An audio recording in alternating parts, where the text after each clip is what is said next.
What is going on with the merger? What's going on over there? What is happening? We'll talk about that a little bit. Also, we'll talk about updates from Fetch AI, updates from SingularityNet, and all the updates of the entire ecosystem of the ASI Alliance, as well as updates from Microsoft, OpenAI, Meta, and all latest AI news. Welcome today, guys, and I'm having troubles with my mic. Can you hear me? Test, test, test. I hope you can hear me. Because my microphone, Anyway, I hope all is well. If not, then you need to let me know in the chat. It would be a bit embarrassing to now talk for an hour without any sound being recorded. That would be not good at all. All right. Hi there, Judy. Hi there, Judy. Great to see you again over here. I might make you a mod if I see you a third time. Okay, good. We have a lot to cover today, so let's jump right into the stories yet, but let's talk a little bit about the ASI Alliance. And I know many people are pissed, many people are frustrated, and you see comments everywhere. Hey, where is an update? We want an update. Tell us what's going on. And I can understand that to some degree. But then again, I also think, okay, calm down, guys, right? Because like the sentiment, probably it's just a minority of people who are very, very loud at the moment, but you see more and more comments of people really getting angry with all of that. And I think the lack of communication is a little bit suboptimal. Let's say it like this. It's not necessarily ideal. Wertelweb, hey there, great to see you. Great to see you over here. It's not necessarily ideal, the communication, but at the same time, it still may. So let's chill out here a little bit. Great, all the hellos. Hi there. Oh God, can I read that? Vinay Chandra Pandit. Hi there. Good. So again, the lack of communication is a little bit frustrating. I need to stop looking at the chat or get distracted, at least for now.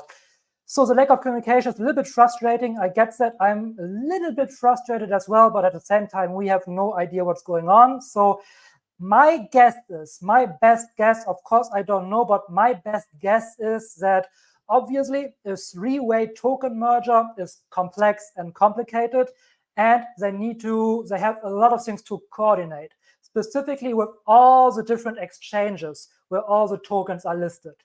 And I can imagine that this can be very complicated and also a bit frustrating. And I can imagine that probably one or a few exchanges don't necessarily act ideal or gives the ASI Alliance or the people behind the project kind of a hard time. So this is what I would guess. And because of that, they are not quite sure yet when the merger can actually take place so that everything is properly coordinated. And so this is probably also why they don't communicate, because they don't know yet, because the exchanges don't let them know. So this is what would be my guess as of why there is no more communication about all of that, which of course is a little bit frustrating for all of us. But then at the same time, we need to think about one thing here, which is the merger is it's coming. It's going to happen. The communities voted yes, we want the merger, right? The merger is going to happen. There's no way it's around it. The merger is going to happen. Now the only question is when. Unfortunately, we don't know yet when the tokens are going to merge, but they will merge. It is literally inevitable. It's going to happen, okay? So calm down, guys, calm down. It's going to happen. And in the end, it does not really matter that much when. It doesn't really matter that much when. Like all people say, oh, it's such a big deal, of course, and it's a great news event when it's going to happen, and probably it will have a lot more eyeballs on it when it's going to happen. And I would be the first person absolutely pumped and hyped about this, because I know this would get me a lot of clicks on this YouTube channel, right? So you can be sure that I will tell you when it's going to happen. But it doesn't really matter that much when, because nothing is going to change if it's happened in the next week or it's going to happen in the next months. Now, one thing that I also want to state very, very prominently here is it's the 24th of May was never an official communicated date. This is a misinterpretation that has been spread around like crazy. It was always in May of 2024, okay? May in the year of 2024, not the 24th of May, okay? So May is still a couple of days, about a week, a little bit more than a week. Yeah, a little bit more than a week. So we'll actually have another live in May. Maybe we'll know more then. I hope we'll know more then. Now, I would expect them to at least say something this month, right? Well, because when the month is over, it would be very, very, very suboptimal, not ideal if they didn't have a proper statement by then. But at the same time, again, it doesn't really matter when it's going to happen. Nothing changes. It is going to happen, and that's really all we need to know. Hello, thank you for all your efforts to keep us as a community updated. You're most welcome, Brian. You're most welcome. And thank you, all of you, for being here, for listening to me, for listening to my thoughts, and for listening to my thick German accent and all the news updates that I'm bringing you. Now, when you have any questions about the merger, let me know in the chat. As I said, May is still longer than a week, so I hope for an update in May. Maybe it's even still going to happen in May. But then again, doesn't really matter that much when it's going to happen. So calm down, guys. It's not the end of the world that they didn't communicate yet. Of course, it doesn't look the best, but there's not really much that changes, whether it happens now or in a week from now or in a month from now.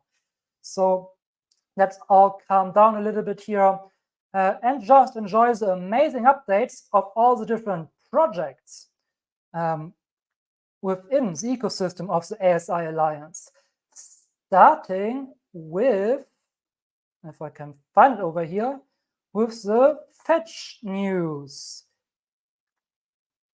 Because Fetch has been putting out quite a few things. So first of all, this one here, Fetch AI, FET advances blockchain monitoring with block agent and Chainlink integration. And this is pretty cool. And this has the potential to be a very, very big deal for Fetch and in turn for the ASI Alliance. So block agent serves as an automated tool for collecting real-time transaction data on behalf of users and integrated directly into user systems. Basically, it's a leap in blockchain observability. You have your own agent that does these things. This integration allows users to retrieve historical, Chainlink integration for a seamless user experience. This integration allows users to retrieve historical price data via Chainlink integrated Fetch AI agent. And the Chainlink integration is pretty cool. So this is the cool thing about this whole story is all the big crypto projects that are behind this. So we have Chainlink, and it's available on a lot of the major blockchains, which is pretty great to see. So it has a variety of use cases such as NFT marketplace monitoring, copy trading, portfolio tracking, and more. They facilitate a more intelligent, responsive platform that can anticipate and react to the dynamic landscape of blockchain data, setting a new standard in the field. And this again could be actually pretty big, because this kind of agent-focused blockchain monitoring is very user and people-oriented, which is amazing. And when we talk about AI agents, this is a trend anyway that we've seen started with the OpenAI keynote and with the Google I/O. They all talked about integration of agents and using agents.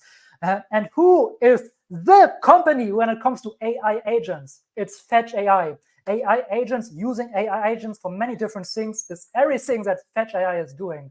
So that's fantastic. And this block agent update has quite a lot of media coverage. I have this article and then this article here as well. So there have been quite a few articles about this. So it's really a big deal, or can be a really big deal.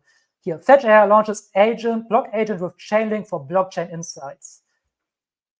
And here I just want to read. We don't need to read all of this. It's basically the same as the other article, but down here, block agents back the big players in blockchains such as Polygon and Ethereum. It's not yet on Solana, but it's all talked about being integrated for Solana pretty soon. So yeah, this block agent updates can be a very big deal that pushes Fetch and the whole ASI Alliance even further. and it gets a lot of media coverage. Another thing that's really cool about Fetch is this here. So Fetch AI, I didn't read anything about an official partnership or something like this yet, but the Telecom seems to talk a lot about Fetch AI and with Fetch AI. Now, the Telecom is German, so it's the biggest, I think, telecommunications provider in Europe, German company, and let's read through this. Imagine a world powered by intelligent agents with Fetch AI's agents. They are like your personal AI assistants, but on a massive scale. They can connect, search, and even trade on their own to get things done. Traveling nightmare? Your agents could find the best deals, book flights, and hotels. Traffic woes got you down? Fetch agents could manage a network of self-driving cars, optimizing routes and reducing congestions. Agents can become intelligent data brokers, buying and selling information securely. The potential applications for Fetch AI agents are endless. From supply chain management to energy trading, they can automate complex tasks and streamline entire industries. And I love this tweet because again, the Telecom is quite big. It's, I think, the biggest telecommunications provider in Europe. And it's talking about Fetch AI and the Fetch AI agents, which gives us great coverage. And again, the whole agent topic, which was hugely covered by Google and by OpenAI, is basically Fetch's home game. This is what Fetch is made for. So yeah, I expect a lot more news articles and coverages about AI agents, specifically from Fetch, in the next coming weeks and months. And I can see this being very, very bullish for Fetch AI, and then, of course, in turn for the ASI Alliance. Now, continuing with Fetch AI, there's quite a bit to talk about when it comes to Fetch, apparently. This year is also pretty cool because the Fetch AI agent is the upcoming revolutions, and they are basically used for agent for recruitment, which is outstanding. They're using agents for job recruitment. And let's watch through this brief video here real quick. Today, we are demonstrating the potential of our technology by showcasing how agent-based recruitment works at Fetch AI. Our recruitment platform uses Fetch AI's agent technology and decentralized network, simplifying complex human interactions. Fetch AI's AI agents can draft job descriptions, screen resumes, conduct interviews, and so much more. This leads to increased efficiency, reduced operational costs, and faster execution of tasks. Our agents have several integrations baked in. These include speech-to-text and text-to-speech, OpenAI's GPT, PDF.ai, LangChain, and more. This vast suite results in a solid workflow to make interactions natural and efficient.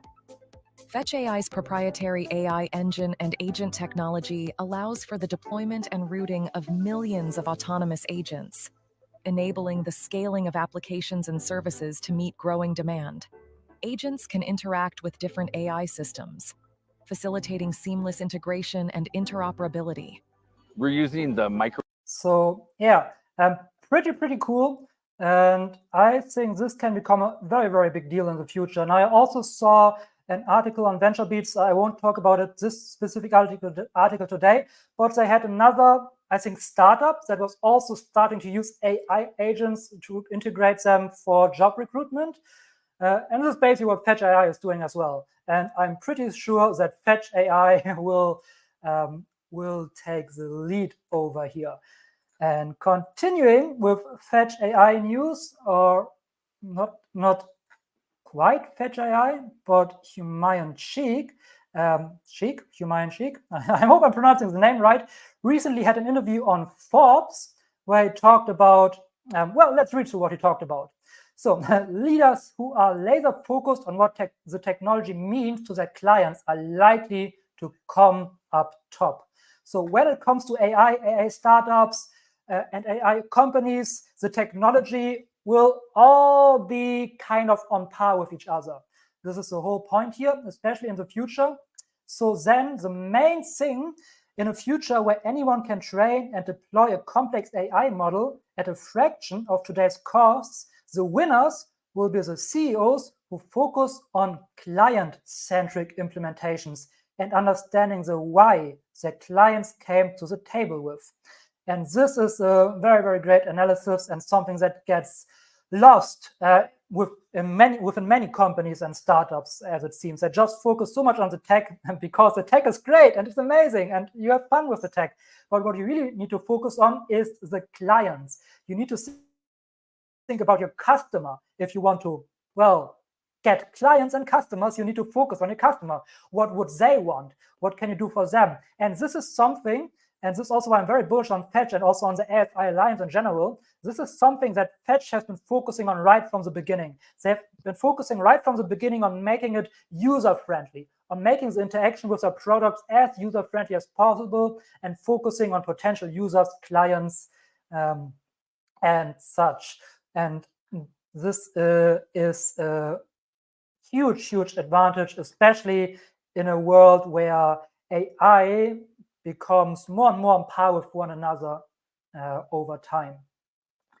In our recent discussion with Humayun Sheikh, early investor in DeepMind and CEO of Fetch AI, we dive deeper into the drivers of long-term success. And here Humayun says, I believe that the industry needs to change its focus from the underlying technology to making it work for clients. Soon, anyone can train and deploy a model when and how you bring it to market is where the focus has to be from day one, Humayun reflected. And then also as a side note here, this is very, very interesting. Simon Sinek, Start with Why, offers a great starting point to rediscovering the importance of purpose over process, which is exactly the antidote we need for obsessing over the technological feats of AI. And Start with Why is amazing. It's amazing for a company, but I want to mention this here just as a side note because, as some of you know, I'm also a coach. It's also important for every single one of you. For everything that you do in your life, not just what companies do, but for every single one of us, the most important thing is always to start with why. You always want to start with why are you doing something? What is the why behind it? Because whatever you do, at one point, things will get hard, things will get annoying, you will feel like not doing it. And then is a point where you need to know your why. And when your why is big enough, you can achieve whatever you want, but your why needs to be big enough. So that's just on a side note here. Good, but that was enough about Fetch, or maybe not enough, but everything important, everything that I deem important. Now, let me look at the chat again. Oh, nice, I see quite a few messages. Hi there, everybody. Hi there, everybody. Hi there for being here. Hi, Fetch AI going pump a bit. Oh, yes, I think so. What happens if the worth of Fetch is higher than 280 at the moment of the merger? Now, this is also a common misconception. Fetch and ASI are backed one-to-one. It does not matter what the worth of Fetch is. They will always be interchangeable one-to-one. If the worth of Fetch is 1 penny, you will get 1 penny. If the worth of Fetch is $200, you will get $200. It's always one-to-one. The 280 was just because that was the time where the snapshot was taken, used as an example. But it will always be one-to-one between the ASI token and the Fetch token. We find out soon enough. Yeah. Hey there, Carol. Nice to Carlo, not Carol. Sorry, Carlo. Nice to see you over here as well. I see you right everywhere. Actually, let me drop into my live. Give me a second here, and let me also make you into a mod, Carlo, because I see you everywhere all the time. So you also become a mod. You don't need to do anything, no worries, but I'll still will. If it loads at one point, I'll make you into a mod later. When merge? So May merge, hopefully. Yes, hopefully in May. We don't know, right? We don't know yet. We are all a little bit frustrated. I also start to get a little bit frustrated by their lack of communication, but at the same time, we really should chill out. And some people are really taking it to an extreme. Right? It's not that of a big deal if the merge happens next week, next month, or in 3 months. The bull run will probably be on for another year and a half. So let's all chill out here. And we'll look at Bitcoin at the end of the show, at the Bitcoin price. Hi there, Nani. Hi there, Nani. I have missed you, I think, in my last 2 live streams. You also become a mod, Nani. You also become a mod. If I find out, all right, the chat has loaded. So let me turn you into a mod. And let me turn you into a mod. All right, good. Any more questions, leave them in the comments, keep them coming, and we'll move on with, first of all, me drinking a sip of water. And guys, I have great news. For the first time ever on a live stream, I almost drank enough water today. I almost. No, I think it's enough for today. The day is still a few more hours long. So great news. I'm not going to die of dehydration. Good. And now let's move on with the news update and keep your questions coming. Keep your questions coming. Happy to answer every single one of them. So this here was pretty interesting from Dr. Ben Goetzel, where he's talking about the article. So the article talks about we need provably safe AGI. And this is basically his comment on this article. Provably safe AGI is potentially a very, very dangerous concept. Now let's go down here. What is the article about? The basic idea of the Toward Guaranteed Safe AI paper, what a name, Guaranteed Safe AI. Okay. Explicitly and proximally is that an AI system should be described in terms of a formal mathematical logical world model, plus a formal specification of what the system is trying to do in the world, and a specification of how the system is architectured. The specification of desired system behavior should include ethical as well as other functional aspects. There should then be a formal mathematical proof that the system will in fact fulfill the specifications, assuming the world model is correct. Okay, that's quite a mouthful, right? That's quite a mouthful. So what he says is there are no ultimate guarantees that the world model provided will be correct. Right, while the mathematical specifications can be correct because math, we can prove math, right? Beyond a shadow of a doubt, we can make a mathematical proof, but we cannot prove that a world model is correct. The superintelligence might be able to easily poke holes in our attempts to formally describe various aspects of our world, and thus identify important reasons why our formal proof of safety don't apply in real life. Right? This is very, very important here. If we have a super intelligence that is much more intelligent than we are, then this intelligence could easily have a better understanding. If it has an actual model of the world, it could easily have a better understanding than we have. And this, our model of the world that we give this intelligence is not correct. So it can easily say, hey, no, the safety concerns don't even apply, because the world models that you assumed is not even correct in the first place. Good. So a few more things important here about this article. So the technical work proposed in the paper would be a step in the direction of something I've been advocating for a long time, the fusion of symbolic and sub-symbolic AI.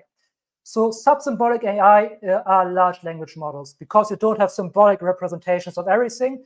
A large language model just gets fed with a ton of data and then it produces output. And within there is basically a black box. So you have data, black box, output.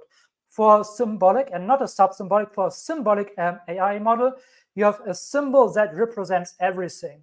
So you have a way better overview of what leads to what and how things are connected. So yeah, just in general, this is also a very interesting paper and a very interesting comment here, so you may want to read that as well fully.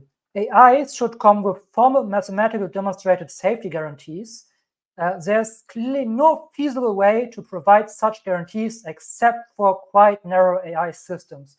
So this is what the article is stating, and when Goetzel says only very narrow systems can guarantee something like that. And the article states we should hard progress AGI research and development until we have figured out how to give early-stage AGI systems formal safety guarantees in practice. I see provably safe AI as a potentially quite dangerous idea. Why? Because the way this article is phrased and the way this comment also continues is when we have this guaranteed, provably safe AGI approach, this is expected to be done only from a few companies under strict governmental control and is a very strict developing AGI concept, which then, of course, has a huge concern that the development of AGI is in the hands of only a few companies. And this is not a good thing, right? This is not a good thing. Or does anyone here want to have, I don't know, OpenAI or the American government or any government as one entity who is in control of an emerging AGI, of the most powerful technical system that humanity has ever seen? Do you want to have any single entity in control over that?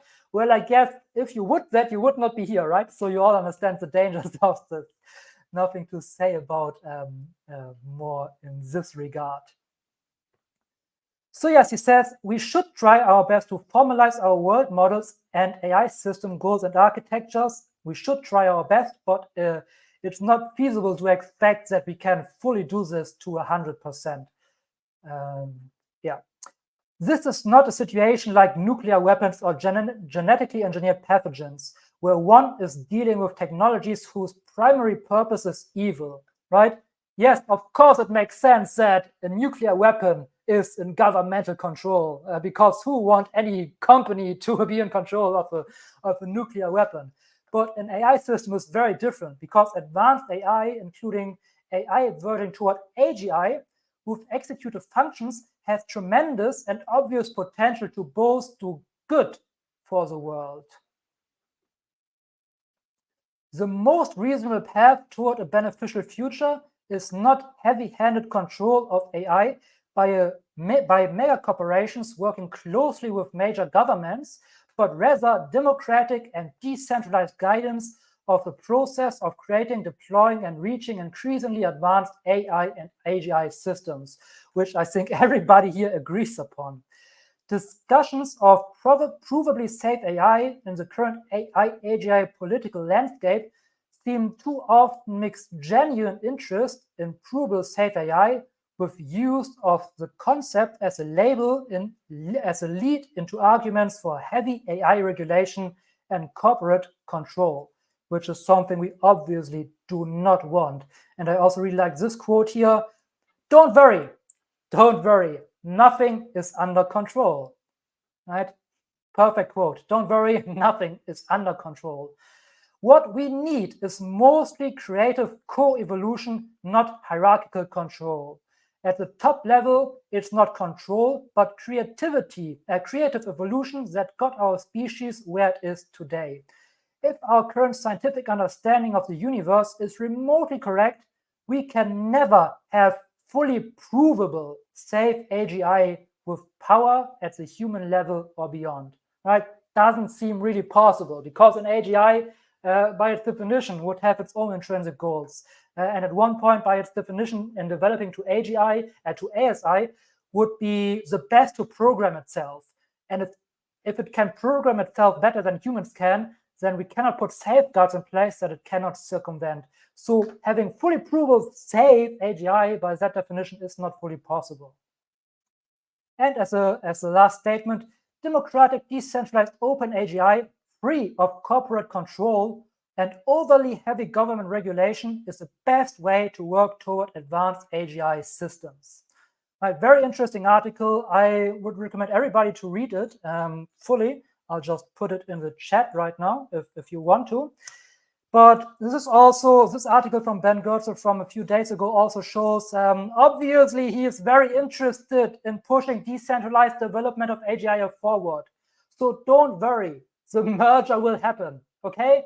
Calm down, the merger will happen. Ben Goertzel and all of them are very, very, very interested in pushing this forward. They will not abandon this, which are also some thoughts that I have seen in social media comments. Chill out, not going to happen.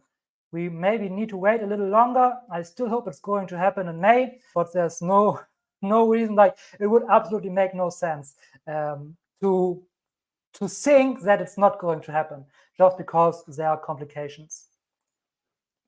Yeah, if you want to read it, is that pinned now? Did I just pin it or did I star it? I don't even know. Anyway, doesn't matter. So yeah, if you want to read the article, you can go over there. Would the merger be a good attraction for new investors, or could it result in a massive sell-off? Well, my crystal ball says, I don't know. My crystal ball says, I don't know. Of course, I can make guesses, and I can see both happening. So the merger happening could indicate for many people sell the news event, right? So it happens.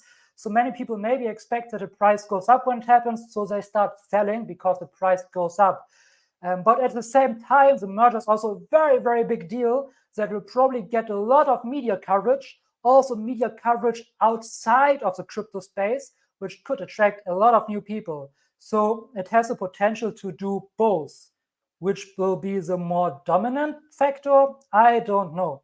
I have no idea. But yeah, definitely arguments for both can be made. Hi, by the way. Yes. Hi. Root. How do you pronounce that name? I'm sorry if I'm butchering it. What back ban on Joe Rogan from watched? Oh yeah, watched ban on Joe Rogan. Yes, very interesting podcast. AI will help us live longer, live healthier too in the future. Yes, for sure, especially if the Rejuve project gets pushed more and more.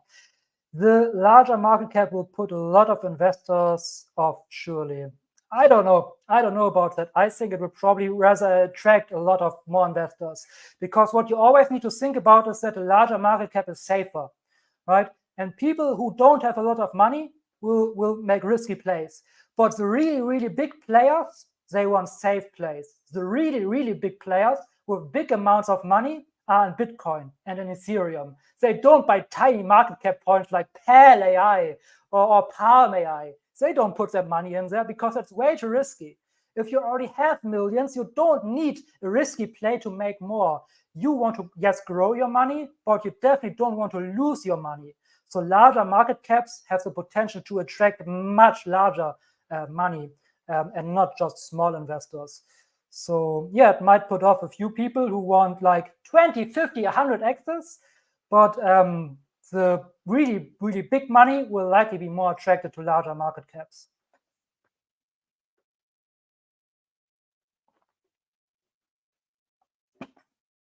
Alrighty. Good. Let's move on to another project in the ASI ecosystem, which is Nunet.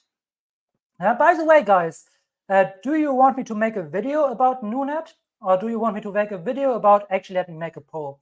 Let me make my very first poll if I find out how to do that. I have never done that, so let me see if I can do that. I would love to make a poll for the chat. Here we are, start a poll.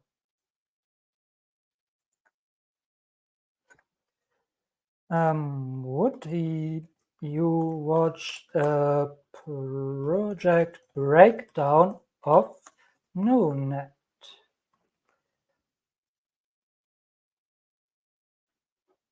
Does that? Wait, I didn't want that. Give me a second, guys. That's the first time I'm doing this in YouTube.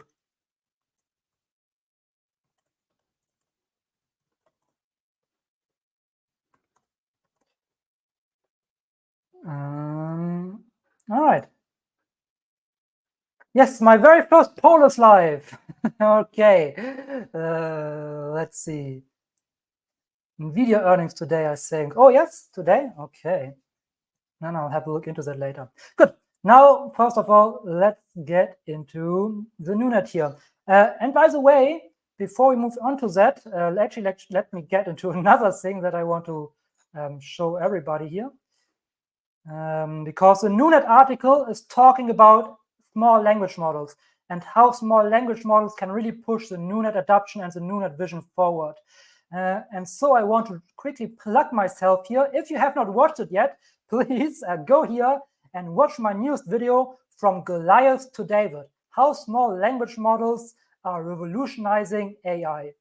I promise it's quite okay. At least I think it's quite okay. And it only got 60 views. Come on, guys. It only got 60 views. Please give me a bit more. You will not regret it. It's a good video. I promise. And if you regret it, then let me know. And I will personally apologize. No, anyway, I just wanted to mention that because the Nunet article is talking about how Nunet is using small language models. And let's now dive into the article. Good. What small language models are and how they repurpose Nunet's Fund 8 proposal. Small language models, SLMs, emerged not only as a solution, but as a strategic asset in Nunet's Fund 8 Phase 1. One user per GPU, optimizing both performance and GPU utilization. Excuse me. Over the past 2 years, advancements in quantization and knowledge distillation have significantly reduced the resources and intensity of SLMs, addressing previous limitations in real-time applications and making them ideal for Nunet's decentralized framework. We proposed that this phase would involve enabling Nunet containers to support GPU's access, monitor resource usage, and make GPUs directly available to the processes running inside the containers. Today, the AI community has made remarkable progress in addressing many challenges we faced since our Fund 8 proposal. The main challenges now perfectly align with what SLMs have to offer. And this is an amazing, amazing sentence here, so I'll read it again. The main challenges now that Nunet faces perfectly align with what small language models have to offer. And here they go into the different challenges that are now overcome thanks to the development of small language models. The inability to handle complex and diverse tasks. Small language models can do that in a very specialized way also. High resource usage in model deployment and operation. High resources is obviously an issue with large language models. Small language models, however, don't need a lot of resources. Overfitting to training data. High costs of training and maintenance. Scalability and speed limitations in real-time applications. Risks to data privacy and security. This is another thing that small language models, because of their size, are way less prone or way less at risk for security breaches. Environmental and operational energy costs. Also, obviously, large language models all have these disadvantages, and they are all gone when you use small language models. Small language models now address all these challenges, which aren't quite possible 2 years ago, making them perfect for the one user per GPU concept, which Fund 8 proposed and fulfilled in Phase 1. The architecture of Nunet's GPU sharing model is uniquely positioned to capitalize on the efficiency and scalability of small language models, demonstrating a seamless integration of advanced AI technologies with practical deployment scenarios. So this is a very, very great and amazing article, and Nunet is talking about small language models quite a bit, which is fantastic. Because this really pushes Nunet adoption and Nunet technology forward, and is quite bullish for Nunet. So I really expect Nunet development to accelerate in the future. And Nunet is a well, as you know, important part of the whole AGI ecosystem that's built around OpenCog Hyperon. I love it when you say amazing. Okay, thank you, Judy. Well, that's amazing. Well, it isn't it? Okay. So yeah, I'm really looking into a bright Nunet future, especially since these small language models now give Nunet basically all that they need to address the challenges they have faced. Good. Where can I even... Excuse me, give me just a second. Okay, good. All right. By the way, 13 people here watching. Shout out to every single one of you. Thank you for spending your time with me. Thank you for being here. spending this beautiful Wednesday evening with me. Thank you for all the people who are here regularly. I really, really appreciate every single one of you being in my community. Good. Another small thing that I wanted to mention here is this post of SingularityNet on X, where they say, subscribe to the Reach of AI YouTube channel and help them to unlock live streams. Let's go there just for a second here and look at that, because I would advise every single one of you go over there and subscribe, because they're only missing, as you can see here, 41 subscribers to 1,000. And once they have 1,000, then they can do live streams, which would be great. So one here didn't subscribe to the Reach of AI YouTube channel yet. I'm shouting them out. Go over there. We want to definitely support the Reach of project, as this will probably be the first major application for OpenCog Hyperon. And another thing that I really want to talk about, I mentioned here, so I talked a bit about the deep funding a few days ago, and now the deep funding proposals have ended, but now the voting time began. As you can see here, you have now 18 days, 18 hours, and what a coincidence, 18 days, 18 hours, and 18 minutes left to vote for the different project proposals. Now, there are quite a lot of proposals here, and you just need to head over to deepfunding.ai, and then you will find that. And then you can just log in, vote on the different proposals. And as a community, I would highly love or highly suggest to everybody here to go there and vote for the different proposals. Now, I believe there are about 200 different proposals, so you can impossibly read through all of them. If you can, I'm very proud of you, and you get a well done cookie. I'll ship a well done cookie personally over to you if you read through all 200 of them. But a few of them really sound very interesting. So I, for now, have just read through the headlines, and some of the headlines sound very, very interesting. There was a great social media approach. Now, we don't need to go through them here. I just want to shout it out. Head over to the community proposals and vote on them. If you are a member of the community. Thank you, Philip. Love learning new things. Cheers, dude. Hyperon sound like a bad guy from Marvel. You are welcome. You're right. It does sound like a bad guy from Marvel. How can we take down Hyperon today? I don't know. Is it like a major bad guy that's a major heroes will fight against, or is it a bad guy that's or what are they called here? Luke Cage and what's that? Jessica Jones and Daredevil. What are they called? What's their name? I think Hyperon would be more like a smaller bad guy, not like a really big one. When ASI, do you mean artificial super intelligence, or do you mean the merger? The merger, we don't know. Hopefully in May. Artificial super intelligence, I have no idea. Maybe in about 10 years. Rough estimate, we'll see. Okay, good. That is it for the story about the ASI ecosystem. Now let's move on into the general AI stories here. But actually, before we do that, let's head over here again. And everybody here watching, I would love you to head over to my community tab and vote on this poll, right? Because in this poll, I asked, which of these titles would you be the most interested in watching? AGI Explored, Beyond the Buzzword and Into the Details, LLMs and Intelligence, the defining AGI isn't as simple as you think, or Unpacking AGI, what constitutes for true general intelligence? And as you can see, there's a draw. So I don't know what title to choose. I don't know what title to choose. This video will come out next Tuesday, though, and I really hope that this video will have wider appeal, or kind of wide appeal also for people outside the crypto space, so we can reel in more people.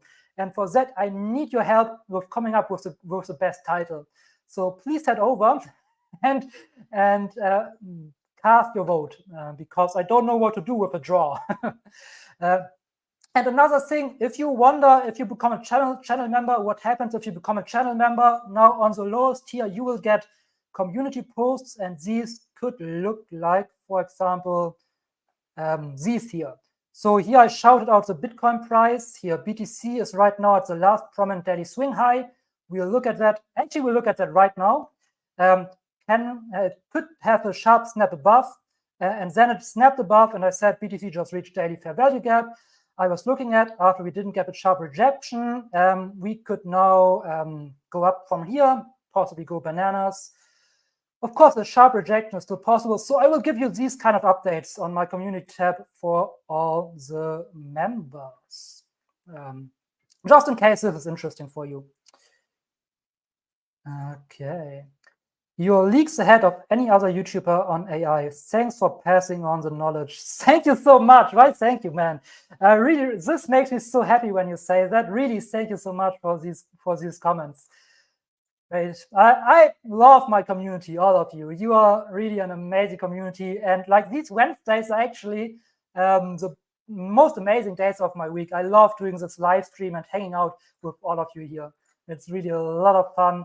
And I love how this small community keeps growing more and more. So thank every single one of you for being here. Good. Now let's get into this Microsoft story here, which is not even the right one. I wanted to get into the other one. Give me a second here. Which is the right? This is the right one. This here is the first one that I wanted to get into. So as you all know, Microsoft had their event. I think they also have the event today, still yesterday and today, and they introduced their new computers. So the introduction of new Microsoft Copilot plus PC and laptops and desktop computers outfitted with a new version of Microsoft Windows that contains its AI assistant Copilot baked into the very fabric of the operating system itself. Copilot, in turn, is powered by a range of underlying AI models, including the new GPT-4o. Now, two things I want to mention here. First of all, this is a computer built with AI in mind first, which is pretty cool. So it's not a computer and then you put AI on top of that. No, the computer is built with AI in mind first. And you can do a few really cool things with that, which we'll look at in just a moment. And another thing I want to mention here is last week I talked about how GPT-4o will get a desktop app for Mac, but not for Windows. Well, now we know why.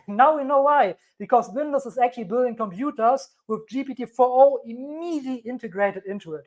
This is why. Okay, so yeah. Copilot plus PC organize information like we do, based on relationships and associations unique to each of our individual experiences.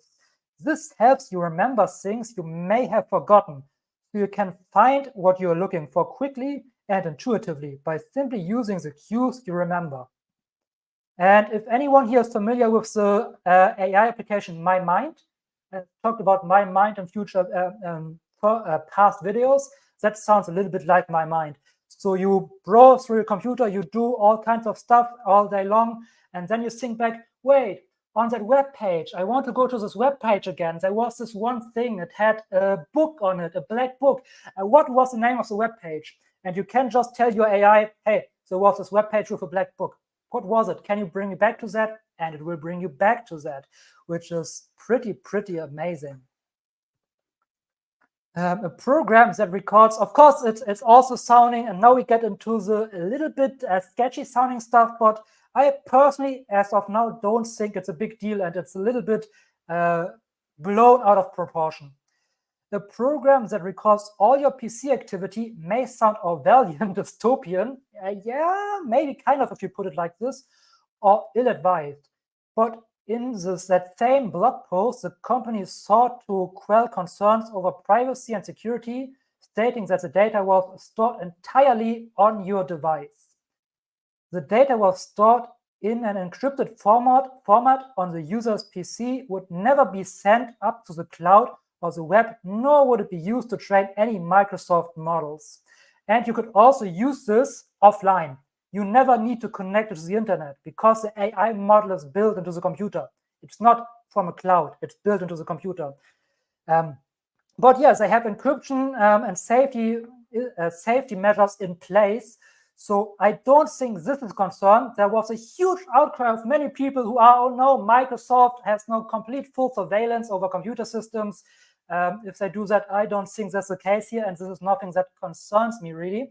What is a little bit concerning, though, and there they have a point, but this is just a trade-off that you get with modern technology, is when you scroll down here, this is a valid concern, in my opinion, and I lost my markings. Oh no, I lost the markings, then we need to find it. Where was it? Yes, here. So this is a valid concern. Some pointed out the risks of having even a copy of your PC activity stored on a device if the device was seized by an antagonistic party, say a government agency or security apparatus. Yeah, well, that's true. It is a security issue if you have everything stored on your computer and that is seized by a party that is ill-intended. But this is also true with every technological advancement that we have so far, right? This is true for when we shifted from purely fiat currency to having small plastic cards with which we pay. Now, if an antagonistic party has your small plastic cards, it's a safety concern, right? Before, you had your money at different places. It's also when we switch to a smartphone. You now have everything on your smartphone. So if somebody has your smartphone who is ill-intended toward you, it's a safety concern. So yes, while I understand this and it is an issue, for sure, it's a safety concern. You cannot deny that.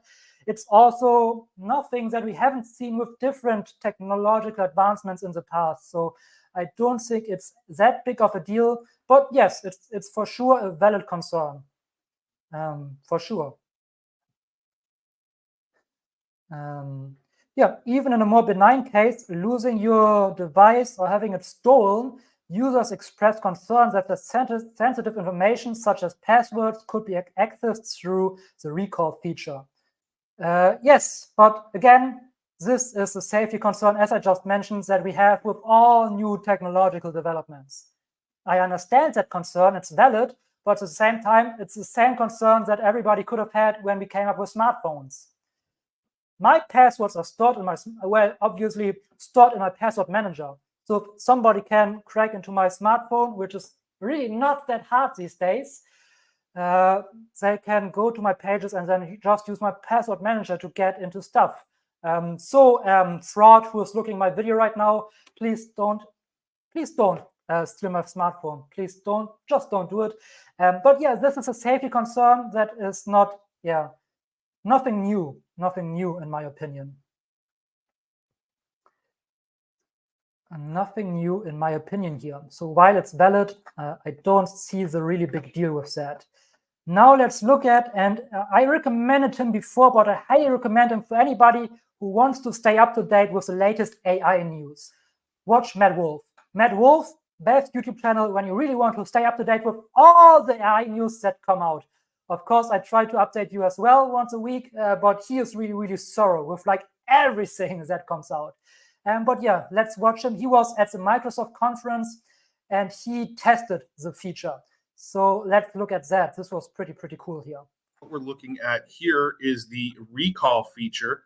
We can actually go all the way to today. You can see an image I was messing with in Microsoft Paint using the new co-creator feature. And I can actually slide this and you can actually and this is so cool. You can just slide this and see what you've done and where you've been. The actual iterations of my recording here, or of my image here. I can slide this around and you can see each step I did when making this image. It's pretty crazy. And then I can go back to yesterday. He can slide this through different days. I think this is pretty great.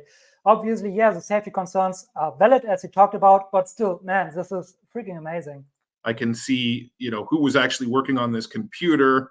Going back to May 9th, we can see this turtle that they generated using co-creator. Pretty cool image. But when I go all the way back, you can see what this image started as. And then let's say there's something that's in the memory that you don't want in the memory, like my silly little robot on the moon drawing here. I don't want this in the memory. I can just click this little delete button here, delete snapshot. This snapshot will be permanently deleted from your PC and can't be undone. And this is also pretty great. If you have any things where you say, hey, this is sensitive, I don't want to store it, not even locally, then just delete it and it's gone. I can delete this, and now it is no longer going to be in my memory. All right, let's close out of recall. It looks like Microsoft has really thought about the safety here. And of course, there are many cries, oh no, there's like surveillance 24/7 on my computer. I think Microsoft really has done a good job thinking about safety first here. And let's take a peek inside of the new Copilot here. I was actually looking up just now how to actually record up my screen here so I could show this off. But if I come into Notebook, I can actually get a little bit of a demo of what it will be like to actually chat with the computer. I can just hit this microphone here. What is the most popular game on the planet? You click the submit button, it'll work. Yeah, so this is basically how the Copilot will work on your computer. Your own local assistant on your computer that's with you all the time. And this is freaking amazing. Just I imagine myself like doing work, just writing a YouTube script. And then I don't know. And I say, hey, what could be a good visual that we could implement here? And my AI assistant will immediately tell me, or hey, have a look at the thumbnail. What do you think about it? Could we make the thumbnail any better, or come up with title ideas? And he is immediately, I don't even need to talk a lot about what I've been doing because he is on my computer and knows exactly what I'm talking about. So I think this is pretty great. Okay. I'm an AI noob. You're a good teacher. Thank you. AI is badass. Things it can do crazy, man. Yeah, it is crazy, man. Badass is the right word for it. Badass is really the right word for it. Now, in other Microsoft news, let's look at this here. Microsoft AI chief, why AI should be emotionally intelligent. And I don't know, some of you maybe know, God, what's his name? Here it is, Mustafa Suleyman. Yeah, some of you maybe know Mustafa Suleyman. He was a founder of Inflection AI. Inflection AI, of course, created Pi, one of my favorite AI chatbots. You all should know Pi if you're here on this channel. I love Pi. Pi was the very first AI chatbot and is still, I think, the leader when it comes to having an actual human conversation. You have amazing conversations with Pi that really feel human-like. Pi is very empathic and really ask further questions. It's a really good experience to have a conversation with Pi. And Mustafa Suleyman changed with most of his team actually to Microsoft, which is kind of sad. But yeah, he is now the AI chief of Microsoft, and he talks about how emotional intelligence is a huge thing for AIs. Here, Suleyman offers a different perspective, explaining the terms safety and ethics have become a bit tired and overused. I agree. And over the years, instead, AI needs to be infused with emotional intelligence. And I love this paragraph here. One way to incorporate humanity into AI is by allowing models to not be too verbose and allowing them to embrace sensitive issues. If you just shut somebody down when they have a contrarian or sort of somewhat irregular view with respect to minorities, abortion, immigration, or take your sensitive cultural issue of the day, best part here, like he's hitting the nail on the head, man. Take your sensitive cultural issue of the day. Every day there's another culturally sensitive issue, right? And people are just like, shut down, no, you cannot talk about this is hate speech, and AI models are censoring it. But he's saying, no, we shouldn't do that. Dialing people down is one of the worst things we could possibly do, because that just compounds the judgment and polarization that is driving the mainstream media versus outside media, right? If you don't openly talk about things and just discuss issues and have a back and forth conversation, but instead you try to suppress it and push it away, it just grows. And the anger of the people who cannot express their thoughts and concerns gets stronger. And people who maybe would have been more on the one side get to the other side because of this precise reason, because it's suppressed, right? And every human in their core kind of knows that, no, we don't want to have suppressing of, don't want to have suppression of expression of opinions. We don't want to have freedom of speech suppressed in any way, also not by LLMs who decide what we can talk about and what not, and who will not give us a joke about women, a joke about men, a joke about whoever, right? It's ridiculous that I go to an LLM and I tell an LLM, hey, give me a joke about men or give me a joke about women, and the LLM tells me, oh, this is too sensitive and some people might be offended by that. I cannot do that. That's just ridiculous. It's a freaking joke. Come on. But anyway, the least it should be is that there should be open conversation or dialogue that's open that we can have, which is exactly what Suleiman is saying here. I have always been attracted to the idea that we could reduce the cost of accessing super high quality personalized information to basically zero marginal cost. In addition, Suleiman believes we can also reduce the cost of accessing kindness and support to almost zero. And I love that. And if any one of you here has used Pi before, I really highly recommend you use Pi if you haven't used Pi before. It's an amazing chatbot. It's not like that technical. If you want to have any work or technical analysis or whatever, use ChatGPT. But if you want to have an actual conversation, if you want to have an actual human conversation or human conversation, use Pi. The conversations you can have with Pi are really outstanding in the field as of today. All right. What AI projects are you most excited about, and how will these affect the real world? Well, the AI project that I'm most excited about is probably not hard to guess. As the AI project that I'm most excited about is, of course, OpenCog Hyperon, because Hyperon sounds to me, of course, it's a little bit on the back foot with the ASI Alliance, not that much anymore, but still there's a lot less money behind it. As the big tech companies, but now they still have more developers, which is great.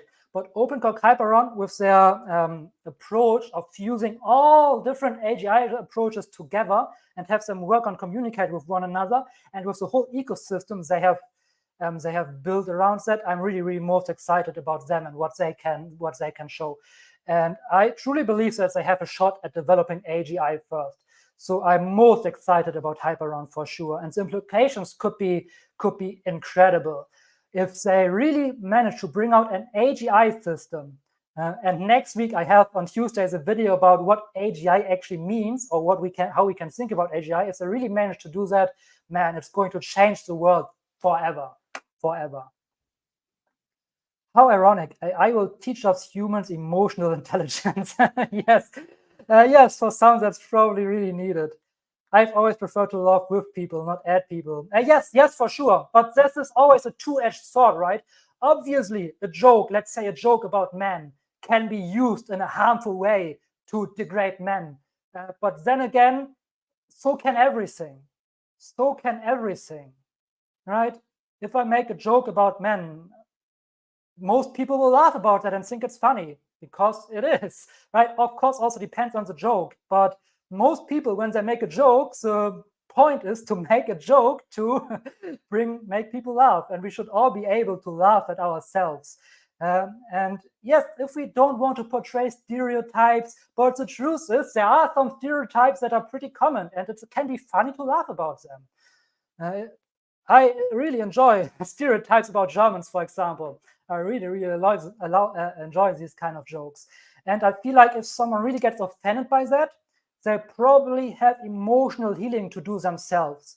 I don't want to push anything on them. And if I'm aware that I may be offensive with jokes that I'm doing, of course I will not make them. But it's the same time, if a person is really offended by a simple joke that is just meant to be funny, they probably have emotional wounds and issues within themselves that they need to look at. But yeah, this is not a topic that I want to talk about too much here. If you want to go more in depth into that, you can head over to my coaching channel if you want. But let's continue with with AI over here.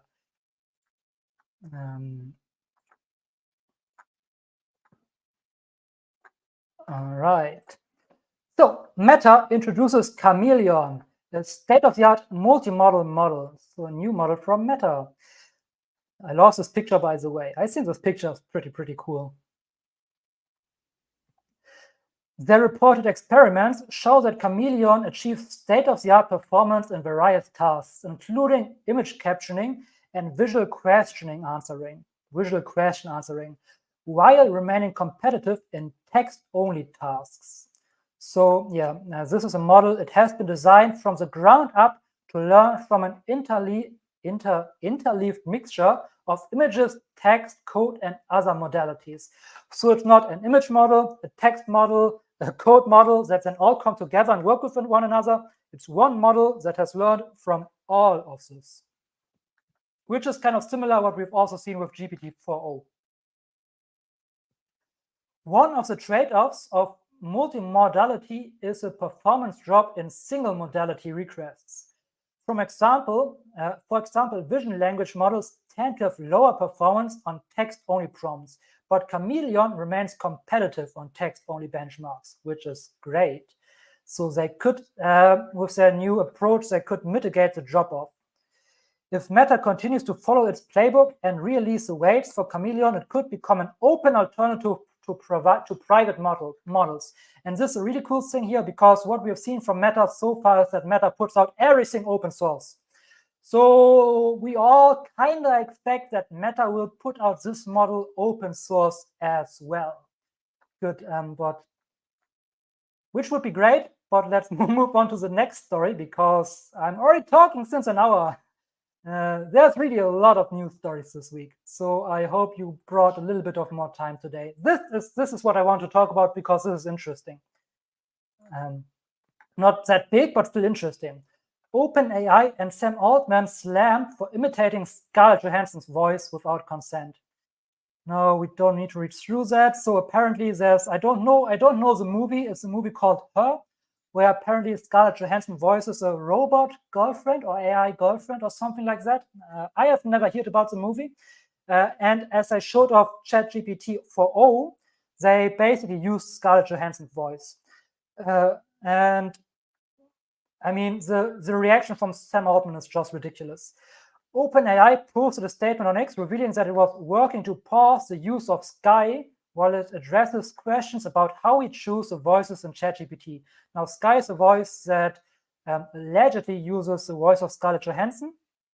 And so here, Johansson's representatives issued a statement to various press outlets, including NPR, blasting OpenAI and Altman in particular for approaching her to use her voice 9 months ago. Johansson declined and was shocked, angered, and in disbelief that Altman would pursue a voice that sounds so eerily similar to mine that my closest friends and news outlets could not tell the difference. Now, OpenAI says the voice of Sky is not Scarlett Johansson, and it was never intended to resemble hers. As we cast the voice actor behind Sky's voice before any outreach to Miss Johansson. And this is just such a ridiculous statement. Now think about what happened here. So they have the idea, they have seen the movie Her.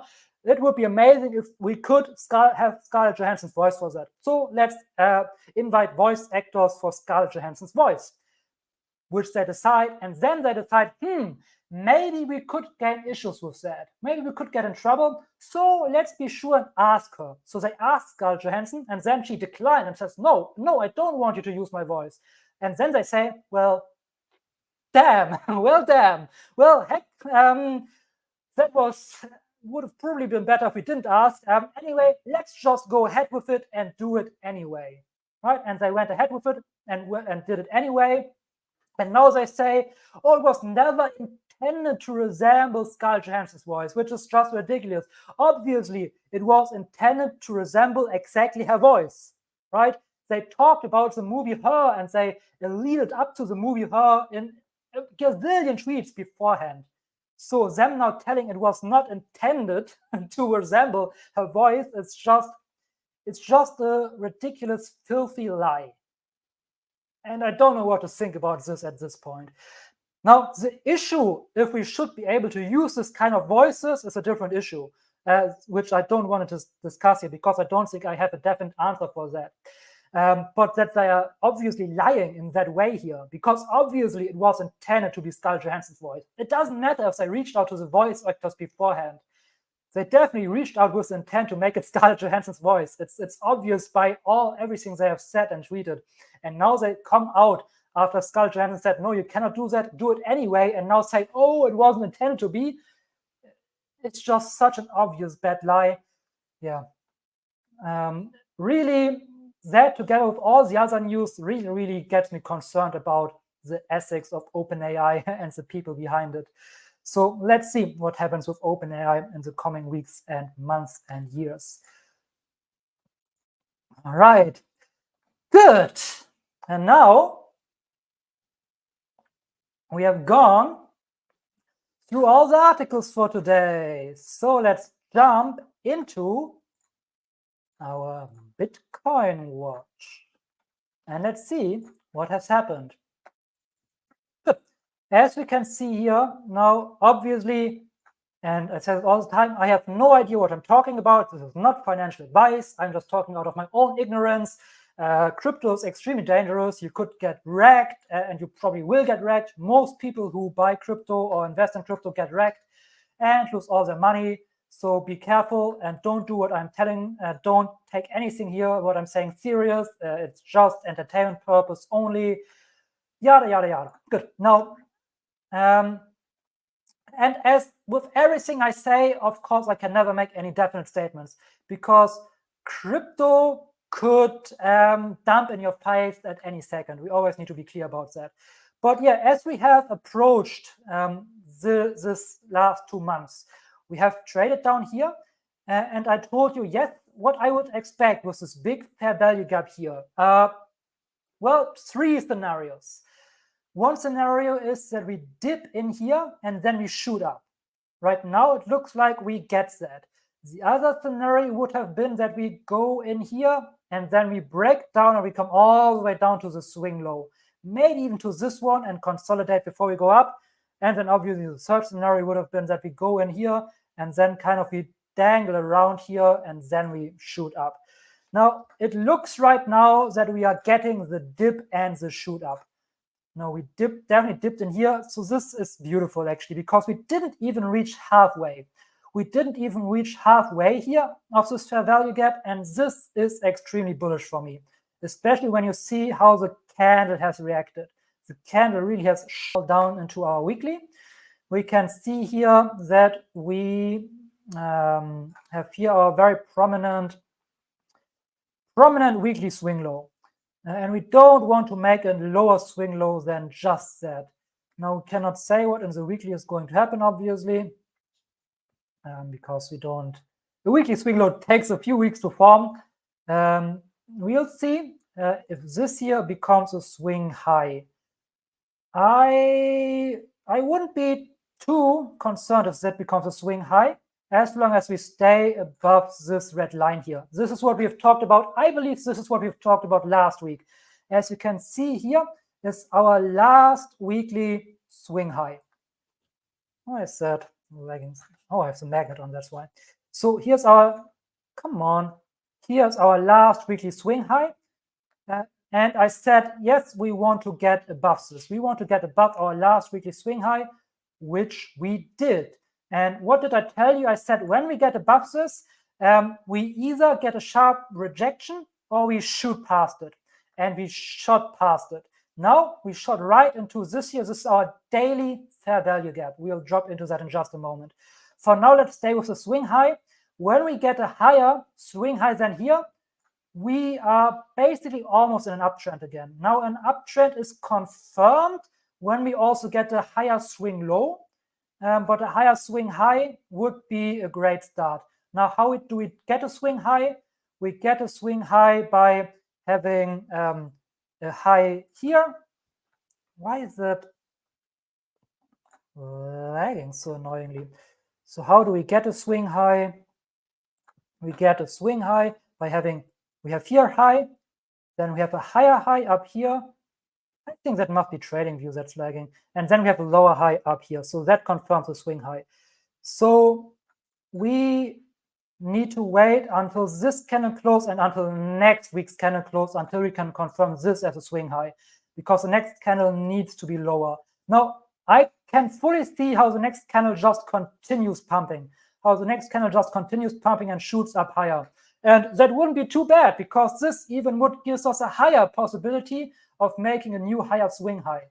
Since we blasted above the swing high, I fully expect that to make a higher swing high. The only thing that I really want to see for this week to stay bullish, and I'm very, very bullish at the moment, the only thing that I want to see is I want to hold us above this line.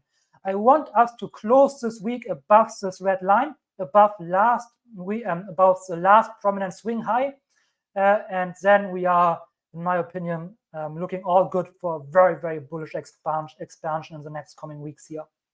Now, if we drop back below into our daily, now here we can see this is our daily fair value gap that I was talking about, that we also wanted to see. Now, this is a kind of a little bit critical for the shorter term, not for the next weeks, but for the next few days, what happens in here. Now, we saw this kind of blasting through this fair value gap with a lot of energy, which is great. We are seeing a little bit of a pullback right now, which does not concern me too much. This is kind of expected. If we want to get really, a little bit into maybe even how you could think about trading these kind of things, or how I think about trading these kind of things a little bit, is when you pull our Fib here and our Fibonacci's here from this swing low to this swing high here. We expect after a huge shoot up, and this is in any time frame, it doesn't matter if it's the monthly, the daily, or the 15-minute. After we see a huge shoot up, we expect a retracement. Because one thing you need to be clear about, the markets are there to screw you. Many people, or if we talk about trading, what will most traders do when they see this candle shooting up? They will jump into it because of FOMO.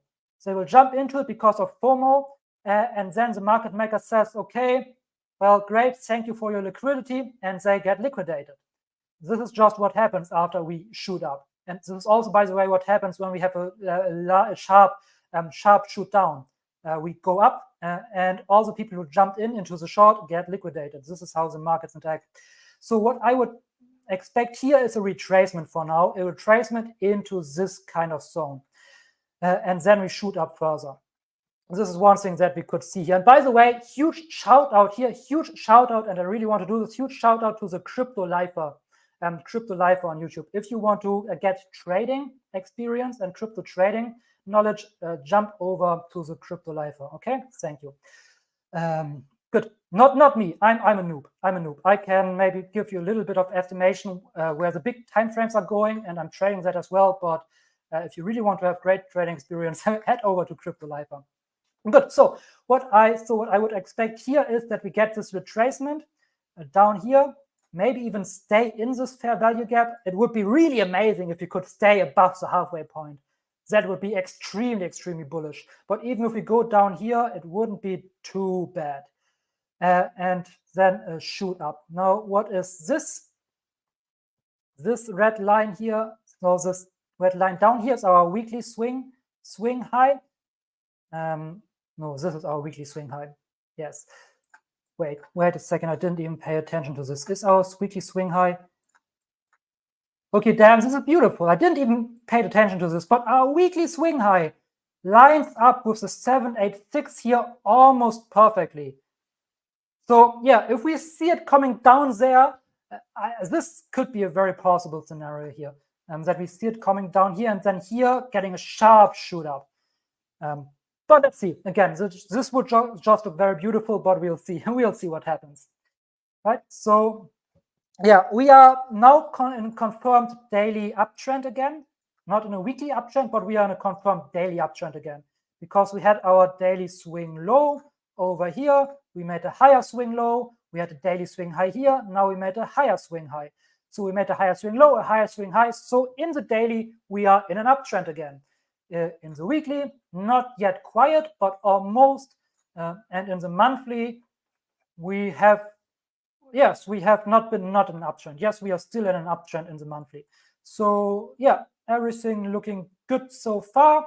And from what I can see here is I would expect Bitcoin probably in the following weeks to go a little bit bananas. But again, it can also drop and dump on us at any time.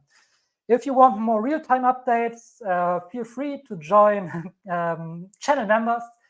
The lowest tier gives you community posts, special community posts where I keep you up to date, quote unquote, real time on what happens to Bitcoin. Okay. Cheers, dude. Thank you for streaming. Looking forward to next Wednesday. Thank you. Bye, chat. See you next Wednesday, Brandon. See you next Wednesday. Thank you for being here. Wow, voice impersonations. Things like this could really slow down the progress of AI. We should be careful to what we hear. Yes, for sure. If Bitcoin gets to 200,000, how high will AGI go? Well, you know what's coming now, right? My crystal ball tells me, I don't know. My crystal ball tells me I have no idea. But I'm going to tell you, we'll look at also the ASI chart. Once we have an ASI chart, we'll also start looking at that chart. But if Bitcoin shoots up, the whole crypto market will go bananas as well. And the crypto market will always react stronger than Bitcoin reacts. So when Bitcoin, let's say, makes 20%, the crypto market will make 200%, something like that. AI, LF, I'm nice share structure. Okay.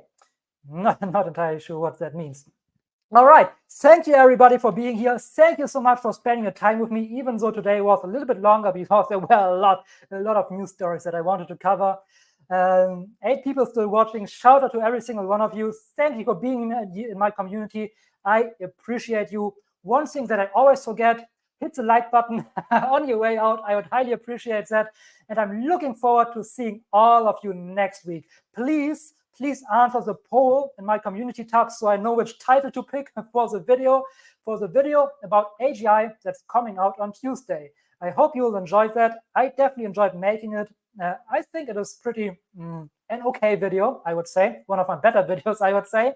But I'll see you in that video next Tuesday, and I see all of you on the live stream next Wednesday. Have a great rest of your day, and I'll see you soon.